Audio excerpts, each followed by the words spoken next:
Baik, bismillahirrahmanirrahim. Assalamualaikum warahmatullahi wabarakatuh. Waalaikumsalam warahmatullahi wabarakatuh. Alhamdulillah, salatu wassalamu ala rasulillah. Ya, sekali lagi kami memohonkan permintaan maaf yang sebesar-besarnya kepada para peserta sekalian atas gangguan hal ini, dan kami himbau untuk segera bersiap karena materi akan segera dimulai. Untuk para ikhwan silakan on cam, para asatid, para guru-guru semuanya dimohon on cam, kecuali saudari-saudari akhwat ya, demi menjaga kemuliaan yang telah Allah berikan, maka untuk tetap on cam saja di tempatnya. Oke, kita tanpa membuang-buang waktu kembali karena hari sudah menjelang siang, maka kami persilakan dari tim Mukinin atau dari Ustadz Wawan Setiawan, disilakan. Bismillah, kami lanjutkan. Assalamualaikum warahmatullahi wabarakatuh. Alhamdulillah, wassalatu wassalamu ala rasulillah wa ala alihi wa ashabihi wa mawalah, amma ba'd. Insyaallah. Oh ya, masalah yang memang perlu off-cam. Gimana tim dari Mekin atau Ustadz Wawan Setiawan? Apa? Afwan, suaranya lancar nggak ini? Belum nyalain. Masya Allah. Afwan ya, anak udah ini. Bismillah. Assalamualaikum warahmatullahi wabarakatuh. Kan kita belum nyalain juga. Warahmatullahi wabarakatuh. Afwan, Waalaikumsalam warahmatullahi wabarakatuh. apa masih ada kendala? Untuk Kamera, kemudian kemudian bisa materi. dipin aja ya. Bisa dipin aja tuh, dipencet gambarnya nanti bisa keluar dipin. Kalau di HP ya, kalau di laptop ada pilihan dipin, nanti keluar layar tampilannya itu. Foto Ustaz. Nah, sama kita bahas dulu penyusunan. Insya Allah kita fokus di penyusunan kurikulum Al-Quran. Nah, asatidzah semua yang semoga dirahmati oleh Allah Subhanahu wa Ta'ala.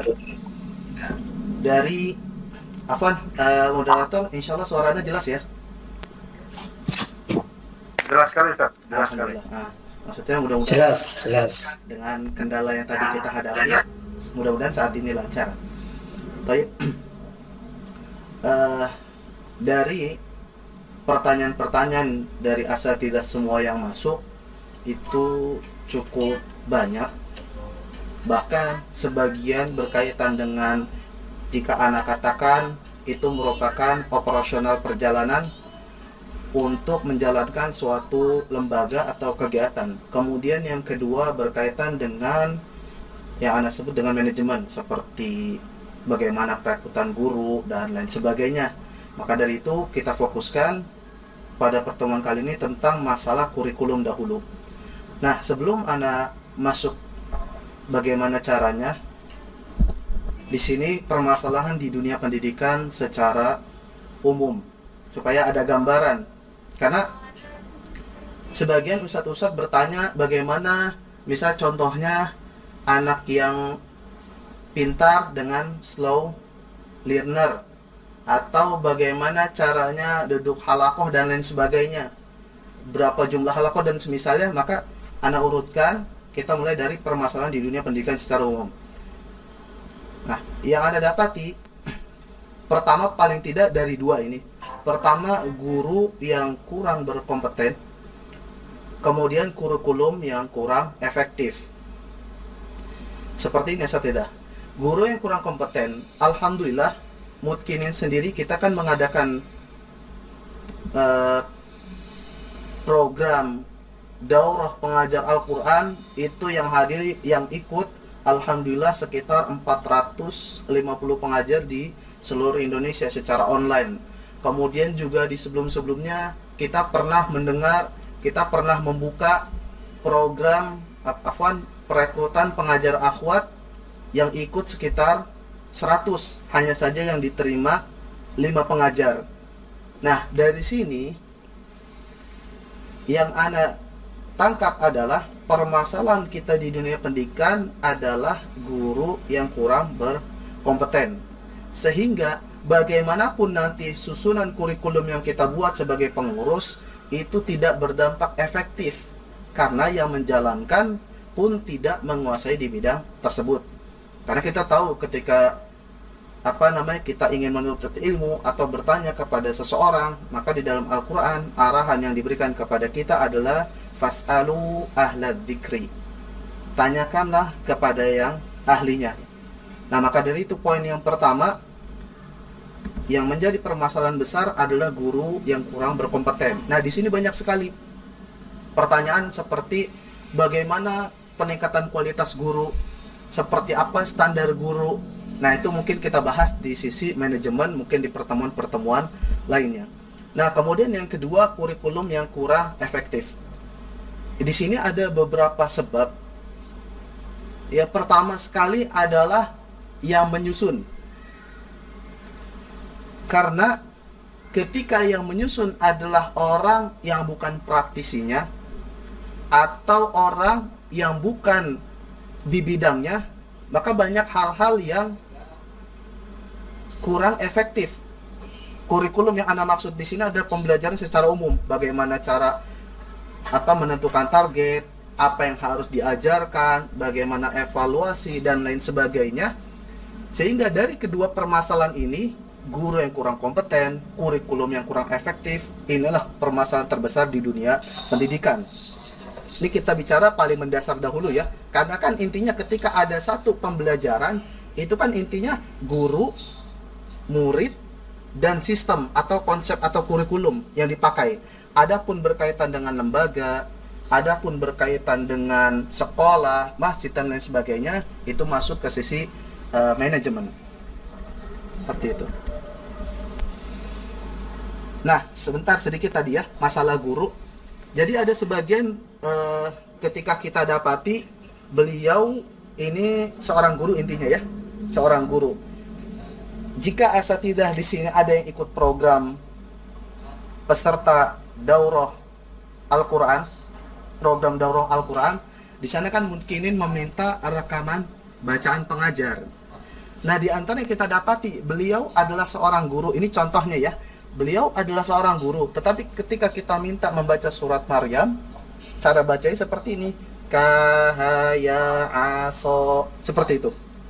Ini masya Allah ya, sudah jadi guru, tetapi masih baca seperti itu. Nah, tentu apapun kurikulum yang kita pakai, kalau gurunya kurang berkompeten, maka tidak akan ada hasilnya. Baik. Nah, dari sinilah guru yang kurang berkompeten, kurikulum yang kurang efektif, sehingga peserta didik yang dihasilkan adalah menurut Ana lebih banyak yang lolos daripada yang lulus. Sedikit cerita, Ana pernah menjadi perwakilan pendaftaran untuk pondok pesantren Binbas. Ya, karena Ana basicnya dari Binbas. Nah, di sini Ana pernah mengetes sekitar 100 anak kurang lebih. Rata-rata dari SD masuk ke SMP.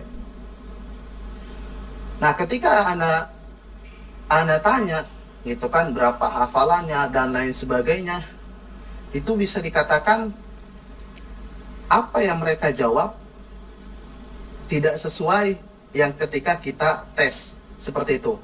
Kemudian yang lebih umum lagi, selain pembelajaran Al-Quran, ketika kita melihat umum pendidikan, ketika kita melihat kelulusan dari sisi SMA, itu banyak sekali yang lolos daripada yang lulus. Bahkan kalau kita lihat, kita membuka mata kita lebar-lebar, ketika orang lulus dari SMA, banyak yang Al-Quran tidak hafal, atau lebih umum lagi, pendidikan agama tidak paham, kemudian urusan dunia pun tidak menguasai, sehingga waktunya hanya habis begitu saja. Balik lagi, poin mendasarnya guru dan kurikulum. Nah, kemudian kedua, yang akhirnya didapati oleh seorang peserta didik, baik anak-anak ataupun dewasa ya, lebih banyak pelajaran yang dilupakan ataupun tidak dipakai. Nah, dari sini asatidzah, Ana pernah menanyakan kepada sekitar 100 lebih orang dewasa. Ana tanya secara langsung gitu. Dan ini pun termasuk diri Anda pribadi. Mungkin asatidzah semua yang hadir di sini bisa membantu menjawab dalam hati ya. Kira-kira jika kita dihitung seluruh pelajaran yang kita pelajari dari awal sekali, mungkin kalau yang dari TK ya dari TK, SD dari SD dan semisalnya, sampai hingga detik ini, berapa persen ilmu yang masih kita ingat? Atau berapa persen ilmu yang kita pakai? Anda tanya itu kepada sekitar 100 lebih orang dewasa, beliau menjawab rata-rata itu 5-10%. Nah dari sini permasalahannya adalah, maksud Ana, di dunia pendidikan terkadang banyak sekali pelajaran yang dijejalkan kepada murid. Ana pernah bertanya kepada salah satu sekolah, di sini mata pelajarannya jumlahnya berapa ya? Gitu. Kemudian salah satu TU mungkin atau pengurus lah ya, ada 13 Ustadz. Masya Allah, 13 ini jika kita melihat di lapangan, tidak mungkin guru mata pelajaran satu itu menganggap ya sudahlah nilainya sedikit aja. Pasti semua guru berlomba-lomba memiliki peserta terbaik. Pasti semua guru berlomba-lomba ingin muridnya menjadi baik.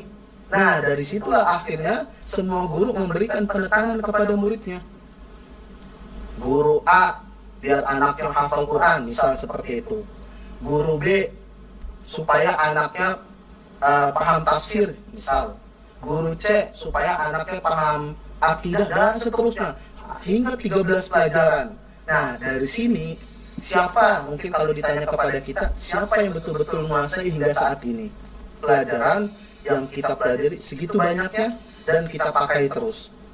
Nah dari data itu mudah-mudahan ini bisa memberikan masukan bagi asatidzah semua, terutama yang mengurus lembaga seperti sekolah atau pondok yang sifatnya kurikulumnya mata pelajarannya itu banyak, supaya mempertimbangkan. Nah belum lagi ya kan, ditambah permasalahannya yaitu nilai sebagai tujuan dan bukan kemampuan. Nah ini banyak sekali pertanyaan, Ustaz bagaimana nilainya, kemudian kalau begini itu bisa nggak sih, dan semisalnya nilai dijadikan tujuan. Bahkan kita sebagai lembaga itu kadang berlomba-lomba mengeluarkan sertifikat, berlomba-lomba mengeluarkan ijazah. Dan kalau misal Ana boleh bertanya kepada asatidzah semua, jika kita ingat-ingat ketika kita belajar di sekolah ataupun pondok atau bahkan kampus, ketika ada satu mata pelajaran yang kurang, satu mata pelajaran atau beberapa pelajaran lah kurang, sedangkan misal nilai paling minimal di pondok tersebut untuk rapotnya bagus, nggak merah, itu 6. Apakah maksudnya pengalaman asatidzah di sini semua sama? Ana sering mendapati murid itu diberikan tugas tambahan. Murid diberikan tugas tambahan, misal ketika anak tidak hafal juz 30 misal ya, ketika diuji anak tidak hafal juz 30, maka ini mau pembagian rapot, sedangkan dia nilainya 5. Ya sudahlah, daripada nilai rapotnya nggak bagus, cobalah kamu ngerangkum atau nulis dari Anaba hingga Anas untuk tambahan nilai. Nah kira-kira asatidzah pernah mendapati hal seperti ini tidak? Karena yang Anda rasakan ketika mendapati hal seperti ini, yang seharusnya nilai itu menjadikan alat ukur malah dijadikan tujuan. Alat ukur maksudnya ketika kita meluluskan peserta didik, kemudian anak tersebut memiliki kemampuan 5, ya sudah kita katakan 5 sesuai standar yang kita buat. Ketika dia kemampuannya 4, ya sudah 4. Itulah yang akan mereka pakai ketika terjun di masyarakat. Tapi anak pribadi wallahu alam mendapati baik dari SD, SMP, SMA, bahkan kuliah, entah kenapa sistem pendidikan secara umum seperti ini. Nilai sebagai tujuan dan bukan kemampuan. Nah, maka dari itu sekarang kita fokus di permasalahan di dunia pendidikan itu sendiri. Dari yang tadi peserta banyak yang lolos ketimbang yang lulus, kemudian juga banyak hal yang tak terpakai sehingga tidak ahli sana sini, ya kan, seharusnya pengennya bisa semua malah jadi nggak bisa semua. Kemudian juga ditambah sebagai lembaga atau personal kita guru, nilai itu dijadikan tujuan, yang penting peserta didik mendapatkan mumtaz atau jaidan atau semisalnya. Nah, akhirnya itu juga berdampak secara khusus di dunia pendidikan. Jadi seperti ini kasusnya. Yang tadi Anda sampaikan ketika Anda menjadi perwakilan untuk peserta baru di pondok pesantren, dari itu juga sekitar 100 ya. Anda ingat sekali, hampir sekitar 98%-nya itu sangat kurang. Nah, kita ada contoh dua seperti ini. Fulan A, ketika ditanya hafalan kamu berapa, dia jawab 3 juz Ustaz, gitu kan. Ya maksudnya di sini kan biasanya sudah punya sertifikat atau ijazah ya. Kalau dia sekolah kan Anda lihat rapotnya, oh Masya Allah bagus nih, nilai hafalannya tuh 8. Oh Masya Allah 8 ya kan. Kalau 8 dari 10 kan berarti itu bagus ya. Nah kemudian ketika diminta membaca seperti ini contohnya, A'udzubillahi minasyaitonirrajim, Bismillahirrahmanirrahim. Coba baca surat Al-Mursalat. Wal mursalati urfa, fal asifati asfa, wan nasyirati nashra. Seperti itu. Nah, sedangkan ada fulan B, ketika ditanya hafalnya berapa, hafalnya baru setengah juz Ustaz. Ya, kalau di sini juga tentunya sekolah biasanya sama-sama punya ijazah ya, punya sertifikat atau semisalnya. Tapi intinya ketika dia dites, coba baca gitu, hafalannya ya udah baca yang pendek aja, surat misal Al-Insyirah misal, seperti itu. Maka anak tersebut baca A'udzu billahi minasyaitonir rajim. Bismillahirrahmanirrahim. Alam nashrah laka sadrak wa wada'na 'anka wizrak. Kurang lebih seperti itu. Nah, kalau asatidzah mendapati dua anak tersebut, kira-kira pilih yang mana? Kalau ana tentu ya memilih yang B. Walaupun kuantitas itu sedikit, tapi kualitasnya itu punya, dapat. Ketimbang hafal 3 juz, bahkan lupa-lupa. Anak tanya hafalnya 3 juz, iya Ustaz, bisa dites semua? Hehe, seperti itu. Berapa hafalannya? 1 juz Ustaz. Betul, 1 juz, Ustaz tes semua. Hehe.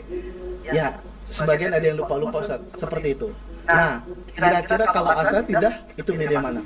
Kemungkinan besar memilih yang kedua, fulan B, karena kualitas dan bukan kuantitas. Seperti itu kan ya? Nah, tapi dari 100 orang, ini walaupun bukan bukan fix yang ada di dunia ini ya, hanya saja Anda dapati sekitar 90 orang itu semisal fulan A permasalahannya, sekitar sisanya itu fulan B. Ini Anda dapati baik dari sekolah umum, sekolah yang hitungannya SDIT, bahkan tanpa mengecilkan para pengurus, bahkan yang ustadz-ustadz besar yang dibimbing atau diasuh oleh ustadz-ustadz besar. Nah, kenapa permasalahannya? Ya tadi guru plus kurikulum. Karena korelasinya, ketika anak tahu anak tersebut dari sekolah A, misal seperti itu ya, kemudian ada guru, salah satu guru yang mengajar di sekolah A, daftar kemungkinan menjadi pengajar. Nah, bacaannya itu bisa dikatakan di bawah standar. Nah, inilah yang terjadi permasalahan. Guru itu yang paling utama. Kalau guru kompetennya berkurang, tidak sesuai, maka itu permasalahan terbesar. Kemudian kurikulum, kalau kurikulumnya juga tidak efektif, itu baru permasalahan yang kedua. Karena di sini asatidzah semua yang semoga dirahmati oleh Allah Subhanahu wa taala, ada pertanyaan-pertanyaan yang semisal bagaimana cara meningkatkan kualitas guru. Bagaimana jika gurunya itu tidak terlalu paham dengan ilmu tajwid. Nah, ini mungkin terjawab. Permasalahan terbesar adalah pada guru, kemudian kurikulum. Kemudian lanjut. Nah, ketika kita mendapati dua anak tadi di depan kita, apa sih kira-kira yang ada di benak kita terhadap pendidikan yang didapat oleh fulan A yang tadi bisa kita katakan pulang? Mungkin dalam benak kita jika suudon, ini gurunya kayak apa sih ya ngajarinnya? Atau yang kedua, yang diajarin apa sih? Gitu, apakah dia belum lulus atau belum hafal sudah dilulus-lulusin? Atau dia bacaannya belum bagus sudah dilewat-lewatin? Atau seperti apa sih? Gitu. Nah, mungkin kita bertanya-tanya. Nah, tetapi permasalahannya adalah bagaimana jika kita yang ada di balik semua itu? Jika ternyata lembaga kita lah yang menghasilkan murid-murid yang seperti itu, dengan memilihkan guru yang tidak memiliki kompeten, dengan memilihkan atau membuat kurikulum yang juga tidak jelas pondasinya, hanya mungkin bisa dikatakan seperti saya punya lembaga, saya bikinlah buku khusus lembaga saya. Nah, ini anak pribadi tidak menyarankan. Karena apa? Itu sangat berpengaruh dan berdampak besar pada hasil peserta didik yang kita ajarkan. Nah, oleh karena itu, asatidzah semua yang semoga dirahmati oleh Allah Subhanahu wa taala, solusi di dunia pendidikan secara umum ini yang bisa Ana sampaikan, yang mungkin ini juga belum bisa dikatakan pasti, hanya saja mungkin bisa menjadi pertimbangan asatidzah yang terutama bergerak di bidang lembaga yang memiliki mata pelajaran yang banyak. Nah, di sini berapa jumlah mata pelajaran yang ideal mungkin ya? Nah, di sini Anda katakan 3+2, di mana 3 itu pelajaran utama dan 2 pelajaran yang menyesuaikan kemampuan. Jadi begini, asatidzah yang semoga dirahmati oleh Allah Subhanahu wa taala. Ana sudah pernah mensurvei, mudah-mudahan ini menjadi wacana bagi asatidzah semua pengurus yang ada di sini. Ana pernah mensurvei kepada wali santri, kurang lebih juga 100 wali santri. Ketika Ana tanya, Abu atau Umu, baik secara tatapan langsung atau melalui chat, Abu atau Umu, ketika diminta anak Abu atau Umu diajarkan 3 pelajaran saja, apa yang dipilih? Nah, kata kunci kenapa Anda minta 3, biasanya kalau diminta, ini 3 pelajaran agama ya, kalau diminta pengen pelajaran apa saja, biasanya nyebutnya itu banyak. Pelajaran A, pelajaran B, pelajaran C, pelajaran D, pelajaran D, gitu. Nah, tetapi ketika Anda katakan 3, di situ muncullah pertama urgensi, kemudian yang kedua prioritas. Seperti itu. Nah, akhirnya orang tua yang Anda tanyakan hampir 90% menjawab hal yang sama. Yang pertama adalah Al-Quran, pelajaran Al-Quran.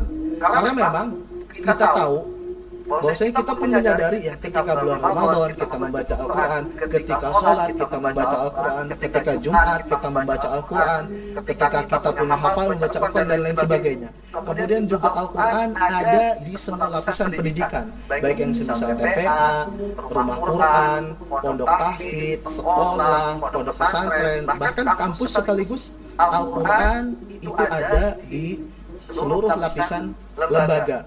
Oleh karena itu, ini mata pelajaran yang utama. Mudah-mudahan sehingga di sini asatidzah yang mengurus lembaga dengan jumlah mata pelajaran yang banyak bisa mempertimbangkan Kemudian yang kedua, apa jawaban mereka ketika ditanya 3 pelajaran yang diminta diajarkan kepada anak? 3 pelajaran itu yang kedua adalah akidah, masalah akidah. Karena tidak mungkin ketika kita hafal Al-Quran, ketika kita bacanya benar, akidahnya bermasalah. Mungkin melakukan hal yang syirik dan lain sebagainya, yang bahkan itu bisa menghancurkan seluruh amalan kita. Dan yang ketiga, jawaban daripada wali murid adalah masalah akhlak. Nah, setelah pola pikir, setelah akidahnya benar, tidak mungkin kita sebagai orang yang mengerti Al-Quran, bacaannya bagus, hafalannya banyak, tapi adab terhadap tetangga bermasalah, adab terhadap teman bermasalah, adab terhadap guru bermasalah, adab terhadap masyarakat bermasalah. Maka 3 hal ini, yang utama ini pun yang selalu terpakai di dalam kehidupan kita. Akidah tidak mungkin kita pisahkan sedetik pun.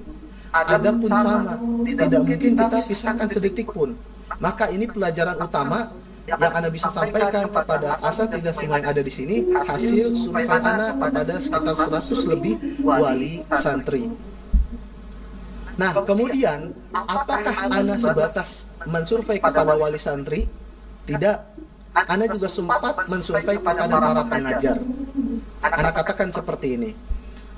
Assalamualaikum, Afwan Ustadz atau Ustadzah, Anda ingin bertanya, jika ini mudah-mudahan asatidzah semua di sini juga bisa sambil menjawab ya dalam hati. Jika diminta mengadakan semua pembelajaran hanya 3 saja ada lembaga di situ, balik lagi 3 fungsi untuk prioritas, maka 90% menjawab hal yang sama. Nah, dari sinilah asatidzah yang semoga dirahmati oleh Allah Subhanahu wa taala. Mudah-mudahan ini informasi yang sangat bermanfaat bagi seluruh pengurus dunia pendidikan. Karena kenapa? Ketika wali murid memiliki keinginan yang sama, memiliki suatu keinginan, dan guru memiliki suatu keinginan, dan ini kedua-duanya sama, maka akan ada sinergi besar-besaran di dalam dunia pendidikan. Akan ada sinergi besar-besaran di dalam dunia pendidikan. Karena kalau antara orang tua dan antara pengajar ataupun lembaga. Nah, itu 3 pelajaran utama. Apakah hanya 3 itu? Tidak. Maksudnya adalah kita, cara gerak kita, itu kan kita terbatas dengan waktu, di mana setiap kali waktu kita hanya 24 jam. Untuk mengerjakan suatu hal, kita butuh yang namanya prioritas, termasuk juga dalam menguasai bidang ilmu. Maka dari itu 3 hal ini merupakan prioritas dan bukan batasan. Sehingga apa? Mungkin ketika 3 selesai, 3 lagi, 3 selesai, 3 lagi, dan lain sebagainya. Seperti itu. Nah, kemudian kenapa akan plus 2? Bukan akan menemukan 5 pelajaran, karena 2 ini sesuai minat ataupun bakat dari peserta didik. Kira-kira itu kan